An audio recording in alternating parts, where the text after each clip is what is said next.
어저께 제가 뭐 하나 더 좀 짧게 말씀드리면은 어저께 민주당 저기 그 조작 기소 대응 TF 여기서 기자회견을 이제 2개를 했습니다. 하나는 아까 말씀하신 고발건, 또 하나는 저도 이건 몰랐습니다. 굉장히 충격적인 건데, 검찰이 그 아까 얘기했던 녹취록의 재창이 형이라는 사람, 이 정재창이라는 사람이 누구냐면은 초기 사업자예요.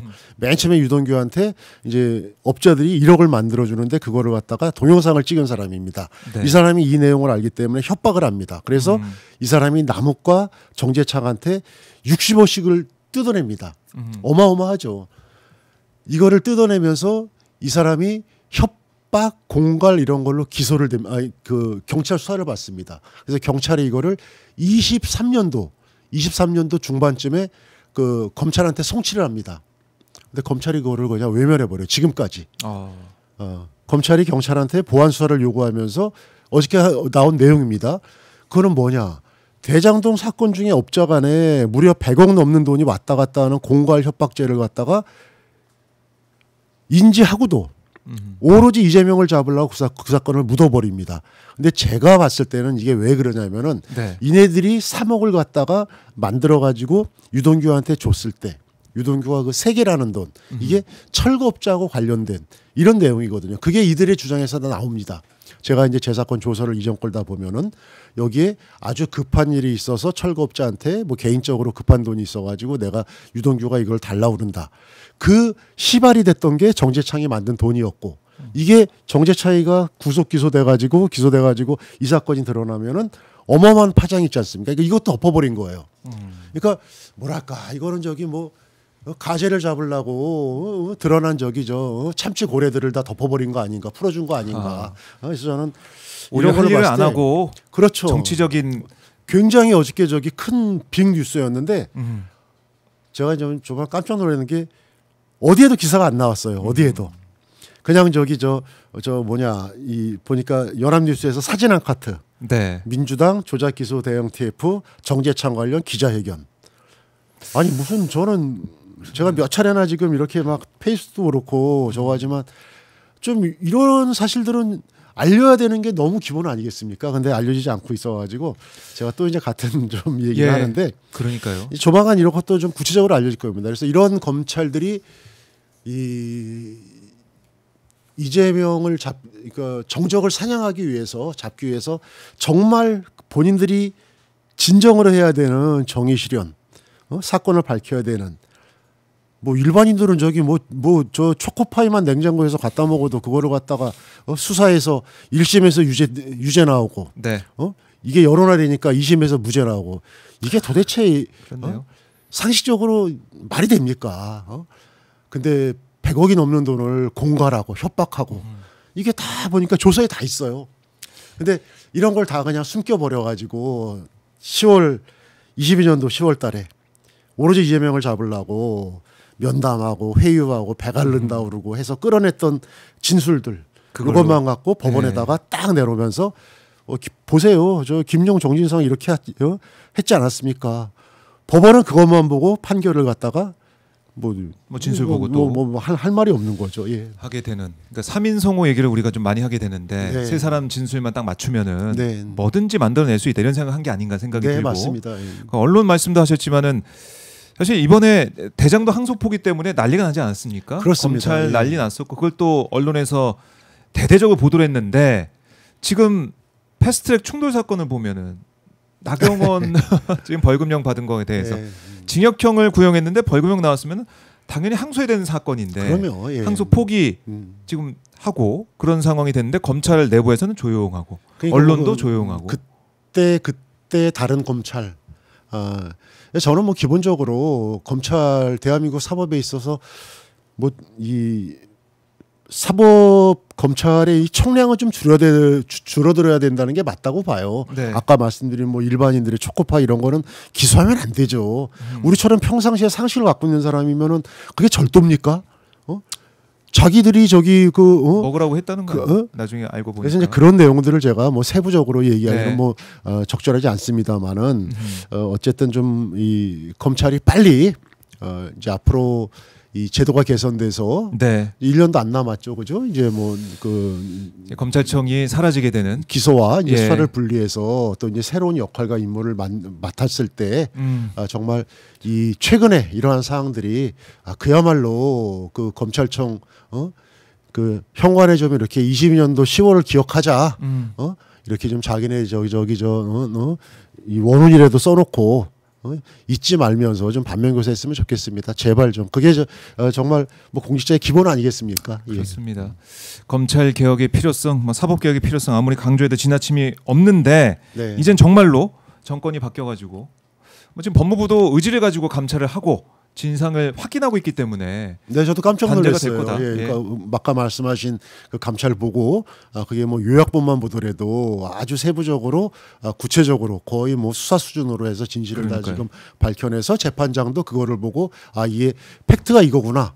이렇게 지금 재판 진행을 한다는 지금 얘기를 들었는데 이제 이게 감찰이 대북송금 이제 이어서 대장동 이러면서 계속 진행이 되면 될수록 그동안 이 정치 검찰들의 이 설 자리는 없을 것이고 이들의 단죄는 그동안 우리가 그토록 얘기해온 대로 실현될 거라고 저는 믿습니다. 그래요. 국민 주권 정부고 이재명 정부이기 때문에 가능하다 이런 생각도 들고 내일이면 계엄이 일어난 지 내란의 밤이 있은 지 1년이 됩니다. 그렇습니다.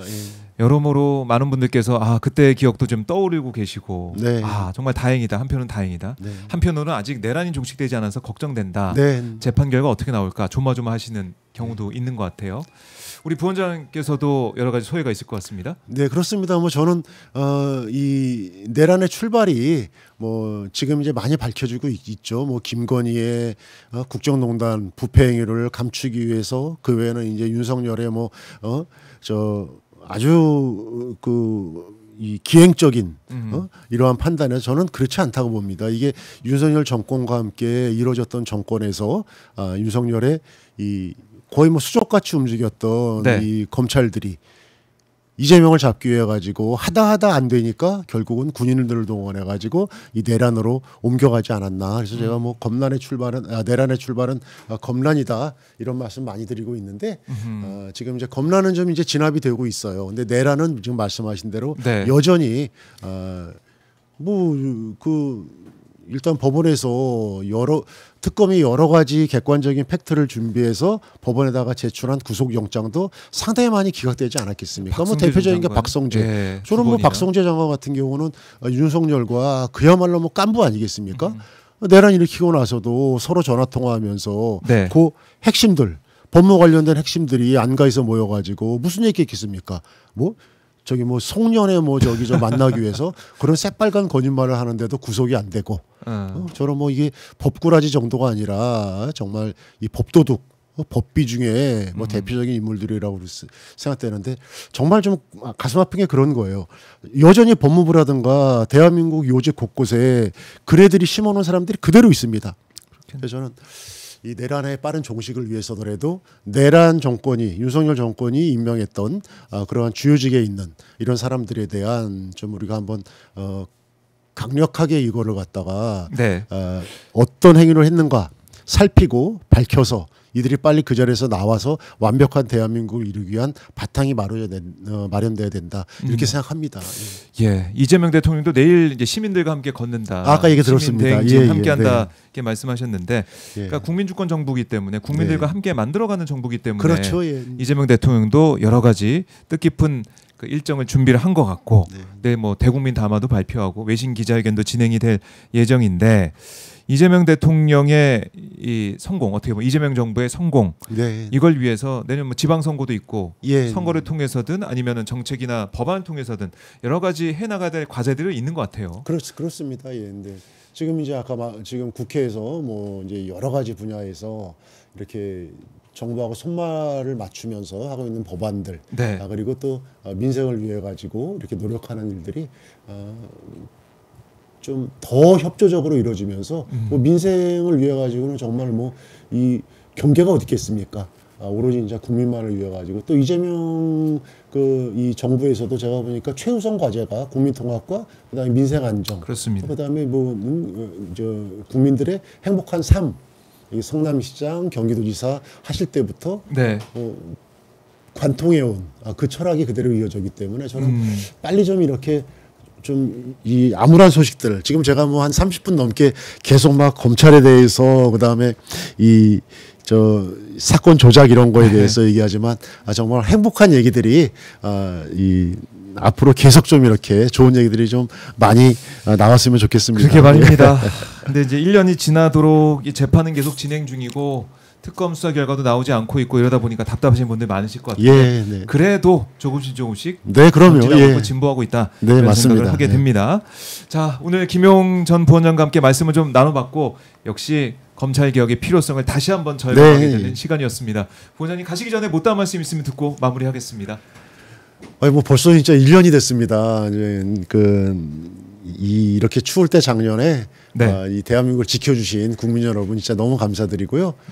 그리고 지금도 내란이 아까 말씀하신 대로 끝나지 않고 우리가 계속 관심을 갖고 역사를 잊은 민족한테는 뭐 미래가 없다고 그러지 않습니까? 그렇습니다. 우리의 미래를 우리가 지켜나간다는 생각으로 검찰 조작, 사법 개혁 그리고 대한민국의 발전을 위해 가지고 국민 통합과 민생 안정 여기에 다 같이 관심 갖고 그 일익을 담당해 주시면 고맙겠습니다. 네, 알겠습니다. 예. 부원장님 말씀 잘 들었습니다. 네, 고맙습니다. 네, 고맙습니다.